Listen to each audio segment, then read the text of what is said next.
In the previous video, we have seen how to make this effect in which video is inside text.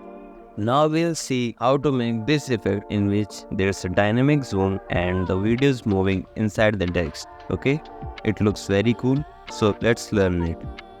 We have to select this text layer and turn on the dynamic zoom option. Okay, let us play it. It is going in backward direction. We want it to move forward. So we have to just swipe it. Okay, now it is coming forward. Okay, now for more effect we have to set it manually. Okay, by selecting this we have to select this.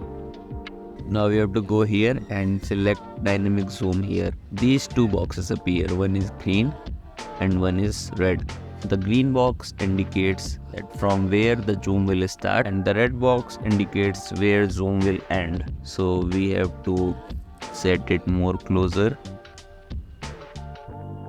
like this. And don't forget to select this ease in and out option. Okay, now let us play.